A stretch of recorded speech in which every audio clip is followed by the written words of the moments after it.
So students, आज हम लोग करेंगे accounting for bill of exchange. ठीक है, अब सबसे पहले देखो चैप्टर के नाम से ही क्लियर हो रहा है कि बिल ऑफ एक्सचेंज। अब बिल ऑफ एक्सचेंज होती क्या है?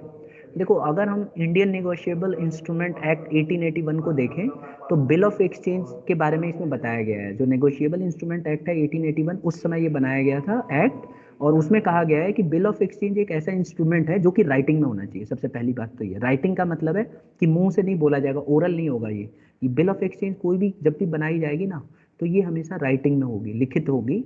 And containing N unconditional order. Unconditional order होता है कि इसमें ये नहीं लिखा जाएगा कि ऐसा हुआ तो ऐसा होगा, जैसे बारिश होगी तब उस दिन पैसे मत देना, या सब कुछ ठीक रहा तो पैसे देना, मतलब कंडीशन नहीं रहेगी। तो बिल ऑफ एक्सचेंज एक ऐसा इंस्ट्रूमेंट है जो राइटिंग में होता है और अनकंडीशनल होता है। इसमें जो ऑर्डर दिया जाता है ना, वो अनकंडीशनल होता है, साइंड बाय द मेकर। इसको साइन कौन करता है? जिसने ये बिल ऑफ एक्सचेंज बनाया वो बंदा इसको साइन करेगा। Directing a certain person to pay a certain sum of money, जिसके अंदर वो किसी सामने वाले व्यक्ति को डायरेक्ट करेगा, मतलब बोलेगा कि आप इतना अमाउंट दो। सर्टन सम ऑफ मनी का मतलब होता है उसमें लिखित रहेगा कि 10,000 दो या 20,000 दो।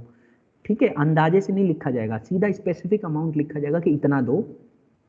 Or to the order of a certain person, मतलब कह रहा है कि or to the order of certain person का मतलब है कि किसी के दूसरे के कहने पे भी देना हो सकता है। मतलब मान लो कि अगर कोई कहता है कि, जैसे मान लो मैंने बिल ऑफ एक्सचेंज बनाया और आपको दे दिया, तो मैं किसी और पर्सन को भी बोल सकता हूँ कि जा तू पैसे ले ले। तो मैं आपको ऑर्डर दे सकता हूँ कि फलाना आदमी आएगा, उसको पैसे दे देना।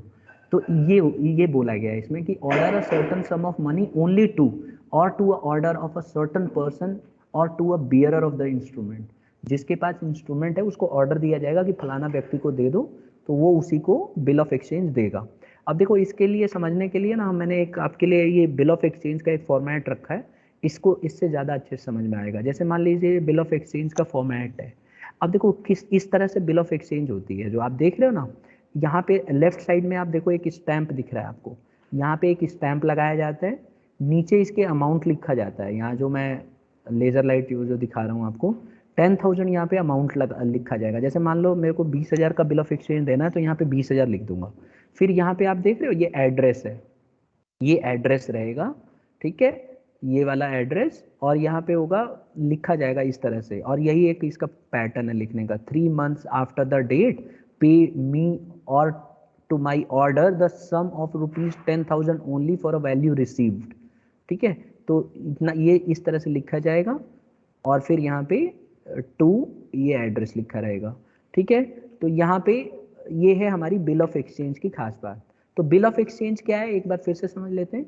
बिल ऑफ एक्सचेंज एक ऐसा इंस्ट्रूमेंट है जो राइटिंग में होना चाहिए, अनकंडीशनल होना चाहिए, और जिसने बनाया है, यानी कि जिसने बिल ऑफ एक्सचेंज बनाया है, उसको हम मेकर कहते हैं। वो सामने वाले पर्सन को, जिसको हम ड्रॉई कहते हैं, उसको डायरेक्ट करेगा कि इतना रुपए तू इतना अमाउंट इस फलाना आदमी को या मेरे को देगा। ठीक है, और इस तरह से बिल ऑफ एक्सचेंज बना के दे दिया जाता है उसको। और बैक साइड में वो उसके ऊपर जिसको भी दूंगा, जैसे मान लो एग्जाम्पल के तौर पे, मान लो मैंने आपको एक एग्जाम्पल लेते हैं। जैसे मान लो मैं हूँ, मैंने अपने किसी एक परचेजर को सामान बेचा। अब उसको मैंने बोला कि ये ले सामान खरीद ले। उसने बोला यार मेरे पास पैसे नहीं है, लेकिन हमारी बिजनेस कई साल से चल रही है, तो मैं अचानक थोड़ी ना उसको मना कर दूंगा। इतने साल से हम मेरे साथ वो बिजनेस कर रहा है, तो मैं उसको बोलूंगा एक काम करते हैं, बिल ऑफ एक्सचेंज बना लेते हैं। ठीक है, और वो कहेगा ठीक है बिल ऑफ एक्सचेंज बना दो, मैं बाद में आपको पैसे दे दूंगा। तो मैं क्या करूंगा, मैं मेकर बन जाऊंगा। मेकर का मतलब है ड्रॉयर। तो मैं उस समय ड्रॉयर बन जाऊंगा, और बिल ऑफ एक्सचेंज मैं बनाऊंगा, और मैं ही लिखूंगा 3 months after date pay me or to my order the sum of rupees this this this. ठीक है, और यहाँ पे स्टैंप लगा दूंगा, साइन कर दूंगा यहाँ पे, और बैक साइड में वो साइन करके मेरे को देगा। ठीक है, तो उसको मैं बोलूंगा ड्रॉई, मैं हो गया ड्रॉयर। और एक होता है इसमें तीसरी पार्टी पेई, जिस वो बैंक हो सकता है या कोई भी बाहरी आदमी हो सकता है। अगर मैं पेई का इस्तेमाल करूंगा तो उसका नाम भी यहाँ पे लिखा जाएगा। ठीक है, मैंने इसमें अभी फॉर्मेट में नहीं लिखा है, लेकिन अगर मैं पेई रखना चाहता हूँ तो उसका नाम लिखूंगा। जैसे मान लो बैंक मेरा पेई है, तो बैंक का नाम लिख दूंगा। तो इस तरह से बिल ऑफ एक्सचेंज बनाई जाती है। ठीक है स्टूडेंट्स, अब हम बात करते हैं इसमें पहले ना हम बात कर लेते हैं कि इसमें कौन कौन सी पार्टी होती है। तो देखो, इसमें पार्टी 3 होती हैं जो मैं अभी आपको बता रहा था। एक तो होता है बेटा यहाँ पे सप्लायर, एक कस्टमर और एक यूजुअली जो पेई होता है, जैसे कि मैंने आपको एग्जांपल में बताया बैंक को ही हम पेई बोलते हैं। ठीक है, मेरी आवाज आ रही है क्लियर? एक बच्चा बता दो मुझे। परवीन? Yes sir. ओके, तो देखो तीन पार्टियां हैं। अब ड्रॉयर होता है जो सप्लायर है, जिसने सामान बेचा उधार। ठीक है, तो जो भी बंदा सामान बेचेगा, the person who sell goods on credit will be dryer, उसको हम ड्रॉयर बोलते हैं। कई लोग इसको बियरर भी बोलते हैं। ठीक है, ये क्या करता है, गुड्स सप्लाई करता है या सर्विसेज सप्लाई करता है, और यही पर्सन है जो बिल को इशू करता है। फिर आता है ड्रॉई, यानी कि कस्टमर जिसने सामान खरीदा, इसको एक्सेप्टर भी बोलते हैं या पेयर भी बोलते हैं। ये एक्सेप्ट करता है बिल ऑफ, बिना इसके एक्सेप्ट किए बिल ऑफ एक्सचेंज वैलिड नहीं मानी जाएगी, ध्यान रखिएगा। इसकी साइन कंपलसरी है, ये जब तक साइन नहीं करेगा बिल ऑफ एक्सचेंज वैलिड ही नहीं होगी। तो ये जो है हमारा कस्टमर है या ड्रॉई कह सकते हो। और पेई, जैसे मैंने आपको बताया, पेई वो पर्सन होता है, क्योंकि जैसे मान लो ऐसा भी तो हो सकता है कि जो सप्लायर के पास टाइम नहीं है पैसा लेने का, तो 3 महीने के बाद सप्लायर थोड़ी ना उसके चक्कर काटता रहेगा कस्टमर के। तो वो क्या करता है, एक पेई बना लेता है। पेई बैंक भी हो सकता है और थर्ड पार्टी कोई भी हो सकता है, लेकिन उसका मेंशन कर देता है बिल ऑफ एक्सचेंज में नाम, और फिर वो उसके बिहाफ पे पैसे इकट्ठे कर लेगा। जैसे मान लो सप्लायर ने 10,000 का सामान ड्रॉई को बेचा। ठीक है, तो ड्रॉयर ने ड्रॉई को 10,000 का सामान बेचा, बिल ऑफ एक्सचेंज बनाया, ड्रॉई ने साइन कर दिया, और बात हो गई दोनों के बीच में कि 3 महीने के बाद ये बिल के पैसे ये पे कर देगा ड्रॉई। तो जब 3 महीने पूरे हो जाएंगे, तो फिर ड्रॉई क्या करेगा, समय आने पे ये अपना पेमेंट करेगा। तो पेमेंट करेगा तो हो सकता है ड्रॉयर के पास टाइम भी ना हो पैसा लेने का, तो वो पेई को बोल देगा कि तू कलेक्ट कर ले। अब पेई हो सकता है बैंक हो या इंडिविजुअल हो, तो ये ड्रॉई से पैसे सीधा ले लेगा। सबको क्लियर हो गया ये पॉइंट?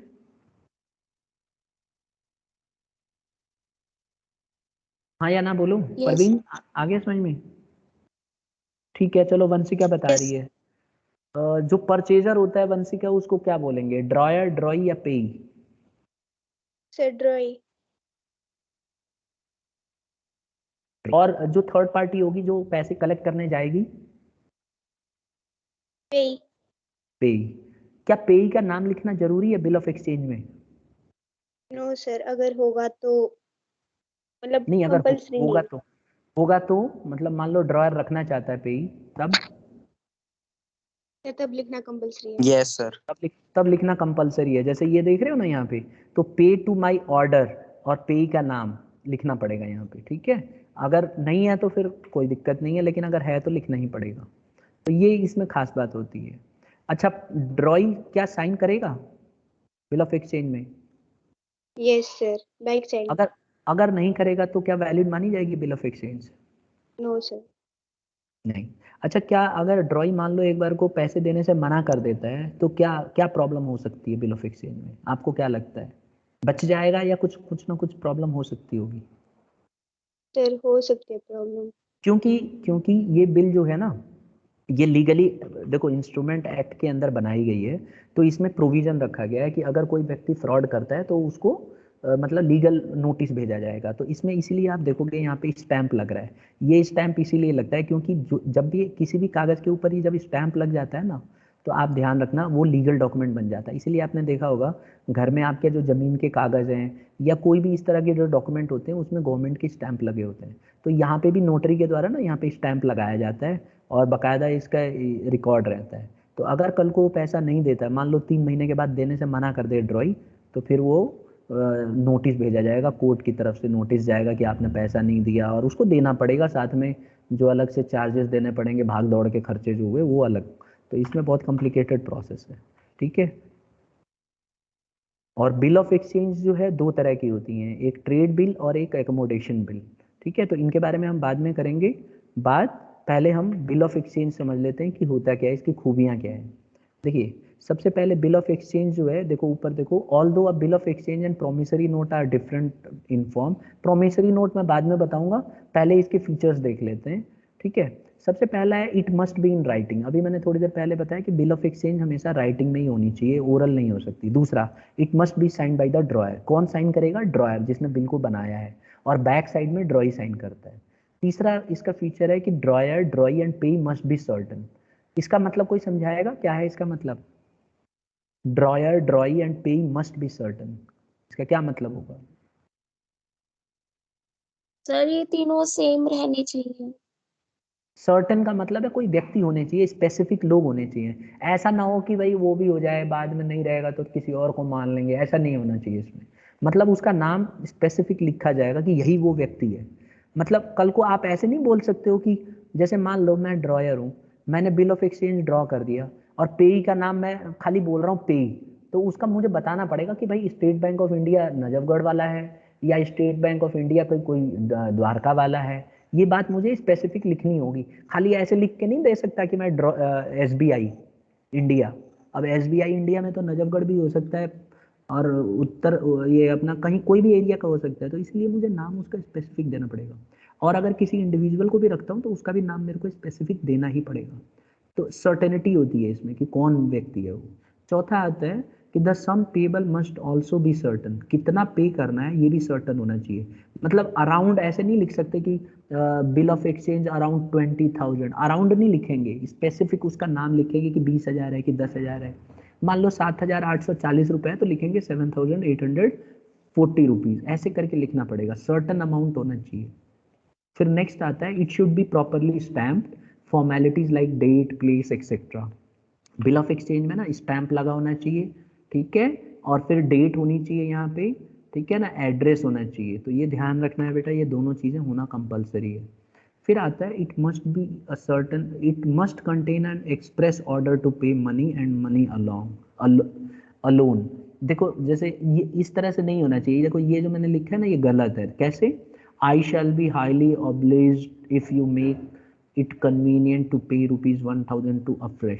अब ये कह रहा है मैं बड़ा मतलब आभारी रहूंगा आपका कि अगर आपने पे कर दिया। ये सब डायलॉग नहीं चलता है बिल ऑफ एक्सचेंज में, आपको सीधा सीधा लिखना पड़ेगा। जैसे नीचे देखो राइट वाला है, please pay rupees this much to the order of P. अब ये सही है एकदम, ठीक है। तो आई शैल हाईली ऑब्लिज्ड या आई शैल बी वेरी थैंकफुल, ये सब डायलॉग नहीं चलते हैं बिल ऑफ एक्सचेंज में। सातवां फीचर ये है कि the order must be unconditional. Order जो है अनकंडीशनल होना चाहिए। ऐसा नहीं होना चाहिए कि पे 10,000 after 3 months when the environment is very clear या व्हेन AQI लेवल इज 40, ये सब नहीं चलेगा, ये तो कंडीशनल हो गया ना। मतलब अगर मौसम साफ रहेगा तो आप पे कर देना 10,000, वो बोलेगा मौसम साफ था ही नहीं तो दिक्कत हो जाएगी, इसीलिए ये अनकंडीशनल होता है। मेरी बात क्लियर हो गई सबको? Am I clear to each and Yes, every? yes, sir. Okay, तो ये तो हो गया फीचर्स बेटा। कुछ पूछना है इसमें से? नहीं तो मैं पूछूंगा फिर। सर ऐसा नहीं होना चाहिए, it must be signed by drawing, second line में। देखो एक्चुअली क्या होता है, जब बिल ऑफ एक्सचेंज बनती है ना तो ड्रॉयर ही साइन करता है, ड्रॉई नहीं करता। ड्रावर क्या करता है, उस पर साइन कर देता है और फिर ड्रॉई के पास भेजता है। फिर ड्राई क्या करता है, उस बिल ऑफ एक्सचेंज के ना बैक साइड पे साइन करता है, ठीक है। तो फ्रंट पे नहीं होता, बैक साइड पे वो एक्सेप्टेंस लिख के और साइन कर देता है, तो वो बिल मानी जाती है, मतलब लीगल बन जाती है। तो जो बिल ऑफ एक्सचेंज है it must be sign by the drawer and then it must be accepted by the drawee, because जब बिल ऑफ एक्सचेंज बनती है तो साइन जो बनाता है ना वही इसको साइन करता है और ड्रावर ही है जो साइन करता है। ड्रॉई खाली एक्सेप्टेड लिख के और फिर साइन करता है, वो भी बैक साइड में। क्लियर है ना? Yes sir. सर एक बार बता दीजिए। क्या बताऊं? Sir 7th point, the order must be unconditional. देखो इसको ना एक एग्जांपल से समझाता हूँ। देखो जैसे मैंने मान लो सामान बेचा, ठीक है, और सामान बेचने के बाद मैं लिख रहा हूँ कि 3 महीने के बाद मुझे पैसा मिल जाना चाहिए, तो उसमें ना मैं कोई कंडीशन नहीं लगाऊंगा। मतलब कंडीशन का मतलब होता है कि मैं ऐसे ऐसे नहीं रहेगा कि 3 महीने के बाद अगर तुम्हारे पास पैसे उपलब्ध रहे तो दे देना, यानी कि मतलब कंडीशन नहीं रहेगी, या तुम्हारी तबीयत ठीक रहे तो दे देना, अगर तुम दिल्ली में रहोगे तभी देना, ऐसा कंडीशन नहीं लगेगा। समझ में आ गया बेटा? कुछ यस भी सर। हो, कोई भी हालत हो, देना तो देना है, इस तरह से रहता है। क्योंकि कंडीशन लगने से गड़बड़ हो जाएगी, कंडीशन लगने से तो फिर कंडीशनल हो जाता है ना। जैसे देखो केजरीवाल ने क्या लगा रखा है कंडीशन, कि अगर आप 200 यूनिट तक यूज करते हो तो फ्री रहेगा, उससे ज्यादा जाओगे तो फ्री नहीं रहेगा, तो ये कंडीशन है कि नहीं? गलत यस बोल सर। रहा हूँ? यस तो सर। कंडीशन ये होती है। अब कंडीशन एक पंजाब में मैं देख रहा था न्यूज में, एक और कंडीशन लगा दी कि जितनी लड़कियां हैं सबको हम ₹1,000 भेजेंगे। अब जितनी लड़कियां हैं सबको भेजेंगे, तो ऐसे तो जो 2 साल की लड़की है या 4 साल की, 10 साल की, उसको भी भेजना चाहिए। फिर उसमें कंडीशन लगा दी कि जो 18 साल से ऊपर है उसी को भेजेंगे। तो ये मतलब कंडीशनल हो गया। अगर वो खाली ये कह देते ना कि भाई सारी लड़कियों को भेजेंगे, तो वो अनकंडीशनल होता। Is it clear now? Yes, sir. Delhi में तो नहीं मिलेगा ना गर्ल्स को? No sir. ठीक है, अब 18 साल की हो जाओगे तुम लोग भी, बीकॉम में चले जाओगे, फिर उसका बदला लेना। ठीक है, आगे बढ़ते हैं। ये हम कहाँ तक चले गए? बिल ऑफ एक्सचेंज में आ गए हम। देखो bill of exchange, bill of exchange दो तरह की होती है, ट्रेड बिल और एकोमोडेशन बिल। तो ट्रेड बिल क्या होती है, एकोमोडेशन बिल क्या होती है, दोनों समझते हैं। देखो ट्रेड बिल होती है बेटा जो व्यापार करने के लिए होती है, मतलब ट्रेडिंग पर्पस के लिए। ठीक है, मतलब अगर आप देखो, जैसे मान लो मैंने किसी को सामान बेचा, उस he is not having money, then that will be termed as a trade bill. जो मैं बिल बनाऊंगा वो ट्रेड बिल होगी, बिकॉज ट्रेड पर्पस के लिए होती है। एकोमोडेशन बिल होती है, ये होती है हेल्प करने के लिए। इसमें क्या होता है, एक सामने वाले पर्सन को मदद करने के लिए हम कर देते हैं। तो उसमें क्या करते हैं, हम एक बिल ऑफ एक्सचेंज बनाते हैं। जैसे मान लो अपने दोस्त के लिए मैंने बिल ऑफ एक्सचेंज बनाया और लिख दिया कि भाई आपको 10 मतलब 3 महीने के बाद पैसा देना है, और वो मेरा बिल जो है, बिल ऑफ एक्सचेंज, वो मेरा दोस्त लेके जाएगा और बैंक से पैसे निकलवा लेगा, क्योंकि इसमें रूल है बैंक पहले एडवांस में पैसे दे सकता है बिल ऑफ एक्सचेंज को मानते हुए। तो इसमें मैं अपने फ्रेंड की हेल्प भी कर सकता हूँ। ठीक है, तो एकोमोडेशन बिल ऐसी बिल होती है जो एकोमोडेट करने के लिए, यानी कि सामने वाले पर्सन की मदद करने के लिए बनाई जाती है। जैसे एग्जांपल थोड़ा अच्छा सा देता हूँ। जैसे मान लो मेरे फ्रेंड ने मुझसे बोला कि यार मेरे को 10,000 की ज़रूरत है, ठीक है, और मेरे पास 10,000 उस समय नहीं है। ठीक, तो मैं क्या करूंगा, एक बिल ऑफ एक्सचेंज बना दूंगा और अपने फ्रेंड को दे दूंगा कि ये ले बिल ऑफ एक्सचेंज, 3 महीने के बाद पैसे दे देना। अब क्योंकि बिल ऑफ एक्सचेंज को ना कोई भी पर्सन जिसके पास बिल ऑफ एक्सचेंज है, यानी कि ड्रॉई, वो ले जाके बैंक में उसको डिस्काउंट करा सकता है, मतलब एडवांस में पैसे ले सकता है। तो मेरा फ्रेंड क्या करेगा, वो बिल को लेके जाएगा और अपने बैंक में जमा कराएगा। उसका बैंक उसको 10 थोड़ा सा चार्ज काटेगा, 100 रुपये 200 रुपये जो भी काटना होगा, और फिर वो 10,000 रुपये उसको कैश में दे देगा कि ये लो 10,000 रुपये ले जाओ। और वो बिल अपने पास रख लेगा और 3 महीने के बाद मेरे से वो पैसे मांगेगा, मेरे बैंक से। जब तक वो 10 महीने मतलब 3 महीने तक मेरा दोस्त उस पैसे को इस्तेमाल कर सकता है। बाद में मैं उससे 10,000 ले लूंगा और फिर पे, मतलब समझ रहे हो ना, 10,000 बाद में यूज हो सकता है। थोड़ा सा उल्टा बोल दिया मैंने। मैं क्या करूंगा, मान लो मेरा फ्रेंड बिल ऑफ एक्सचेंज बनाएगा, मेरे को दे देगा, ठीक है, और मैं उसको ड्रॉई बन जाऊंगा, वो ड्रॉयर बन जाएगा। और वो क्या करेगा, जब मैं बिल को पीछे साइन कर दूंगा ना एक्सेप्टेड, तो वो जाके 10,000 रुपये निकाल लेगा, और बाद में 3 महीने जब हो जाएंगे तो मेरे को खुद कैश दे देगा अंडर द टेबल कि यार ले ये पैसे, और मैं अपने उस बिल ऑफ एक्सचेंज का पेमेंट कर दूंगा उसके बैंक को। तो हम दोनों की हेल्प हो गई। बात क्लियर हो गई? Yes sir. इसको बोलते हैं एकोमोडेशन बिल। हालांकि हमारे सिलेबस में एकोमोडेशन बिल नहीं है, ठीक है, हम तो सिर्फ ट्रेड बिल पे ही फोकस करेंगे। बस मैंने बता दिया, आप ध्यान रखना कि एकोमोडेशन बिल एक ऐसी बिल है जो दो व्यक्ति आपस में एक दूसरे की हेल्प करने के लिए बनाते हैं। ट्रेड बिल वो है जो ट्रेड पर्पस के लिए की जाती है। अब हम आ जाते हैं एडवांटेजेस की तरफ कि इसके फायदे क्या हैं सर।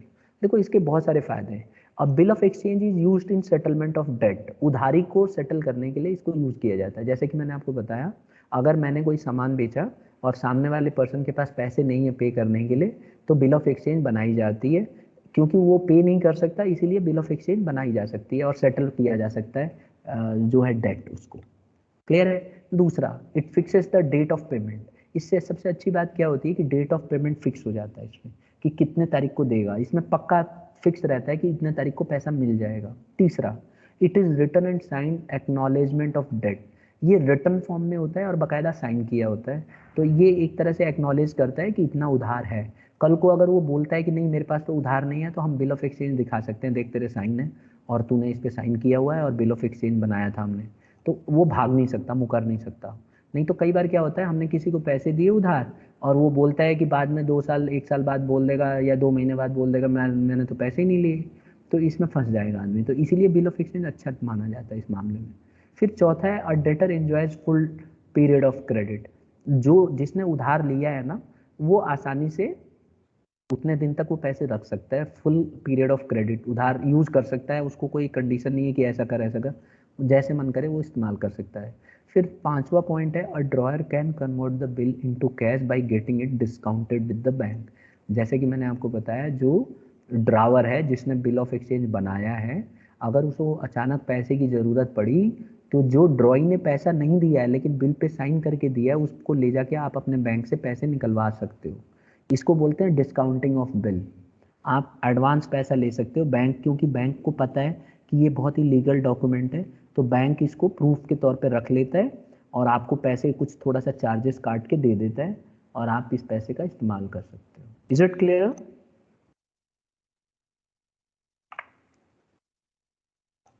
कोई डाउट? सर तो हमने, हाँ सर अगर मतलब कि कोई है जिसने मतलब कि साइन किया पर वो अपने गलत साइन करके उस पे चला जाए बिल ऑफ एक्सचेंज पे, तो नहीं बेटा, उसके साइन गलत गलत साइन नहीं करेगा ना, हम भी तो देखेंगे कि उसी के साइन है, ये और सर लीगल अगर वो डॉक्यूमेंट है। टाइम के बाद चेंज करवा ले अपने साइन बैंक में? देखो मैं आपको बताऊं, अगर वो चेंज करा भी लेते हैं ना, तो बैंक जिस दिन उसने साइन किया है ना, उस दिन उसके साइन क्या थे बैंक में वो माना जाता है, ये तो रूल है। अगर आपने कोई साइन कर दिया किसी डॉक्यूमेंट पे, तो आपका जो साइन बैंक में उस दिन था वही लीगल माना जाएगा। तो अगर इसमें फ्रॉड करेगा तो इसमें भी प्रोविजन है, फ्रॉड करेगा तो जेल भी होती है। बिल ऑफ एक्सचेंज में आप फ्रॉड नहीं कर सकते हो, तो इसीलिए ये लीगल है। जैसे चेक में होता है, ये काम तो चेक में भी कर सकता है कोई, चेक में नहीं करता ना कोई। जैसे मान लो मैं, मेरे पास बैंक अकाउंट है, ठीक है, अब मान लो मेरा बैंक अकाउंट सपोज करो अभी पीएनबी का है, ठीक है, तो पीएनबी वाले बैंक अकाउंट में मेरा बैंक अकाउंट है, तो उसमें मेरी जो साइन है, मान लो किसी को मैंने चेक दिया और वही साइन करके दे दिया, और कल को मैं साइन चेंज कर देता हूँ, तो मेरा बैंक तो फिर मेरे ऊपर ही लीगल प्रोविजन लगा देगा, मेरा ही चेक बाउंस करवा देगा, फिर मेरे को सजा होगी इसके लिए, और मेरे को फ्रॉड की लिस्ट में डाल देगा। तो मैं ऐसा करना ही क्यों चाहूँगा, और अल्टीमेटली मेरे को पैसा देना ही पड़ेगा। बिल ऑफ एक्सचेंज पे अगर मैंने साइन कर दिया है, अपना एड्रेस डेट ये सब लिखा हुआ है, तो फिर प्रूफ है कि मैं ही हूँ। अब वो साइन मैटर नहीं करेगी, हाँ, और उल्टा फ्रॉड का केस जरूर लग जाएगा। समझ गए? Yes sir. तो बिल ऑफ एक्सचेंज एक लीगल डॉक्यूमेंट है, इसको फ्रॉड नहीं कर सकते आप। इस पे तो कोर्ट नोटिस देती है, फिर आपको फिर घसीटा जाएगा कोर्ट में, अगर आप पैसा देने से मना कर देते हो, साइन में फ्रॉड करते हो, ये सब फिर इलीगल माना जाता है। और कोई क्वेश्चन?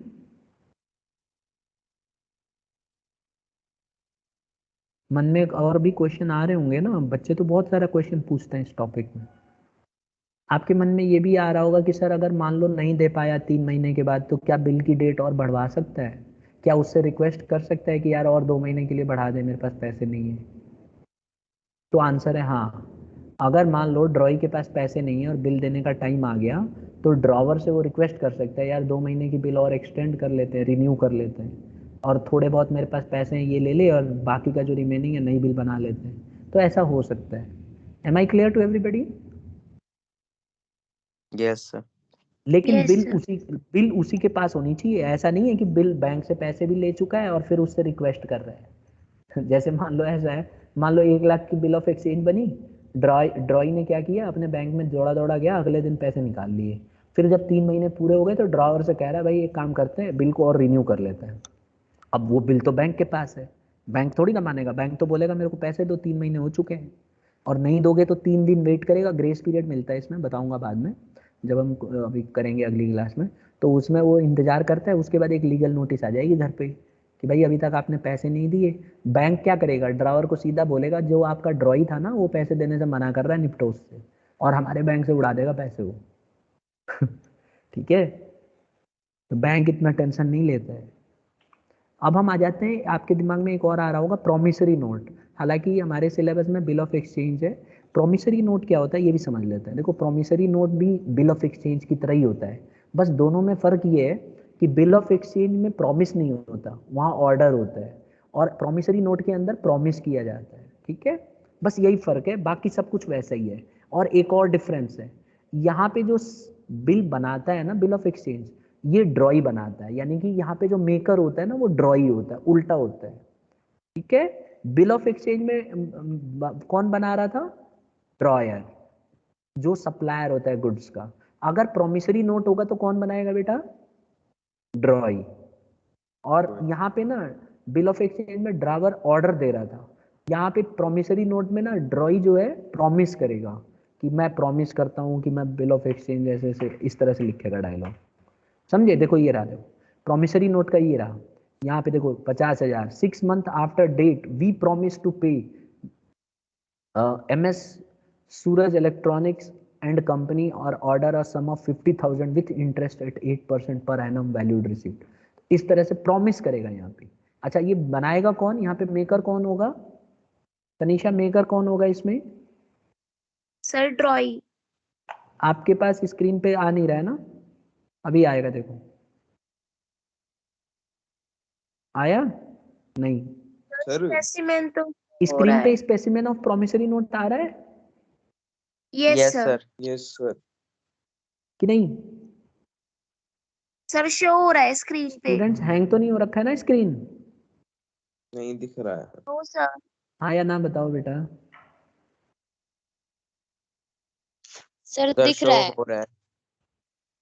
अभी आ रहा है, 1 मिनट, ये हैंग हो गया है, मैं सही कर रहा हूँ। हाँ ये देखो, ये है स्पेसिमेन ऑफ प्रॉमिसरी नोट। मेरी आवाज आ रही है तनीषा? एक बार साफ बोलो। Yes sir. Tanisha am I audible? Yes you are audible. सुन रहा है। दिव्या मेरी आवाज आ रही है? यस सर आ रही है।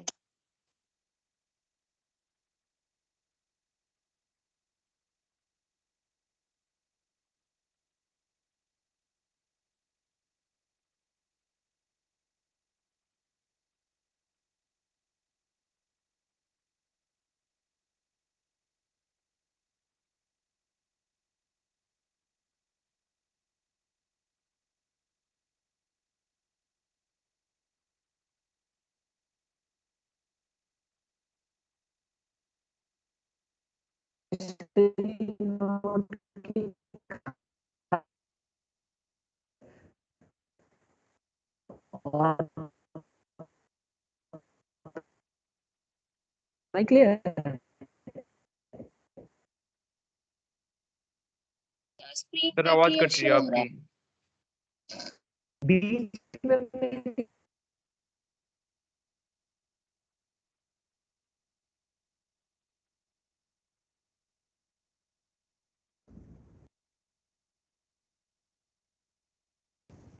एक स्टूडेंट बोलो, ऑडिबल? सर आवाज कट कट के आ रही है।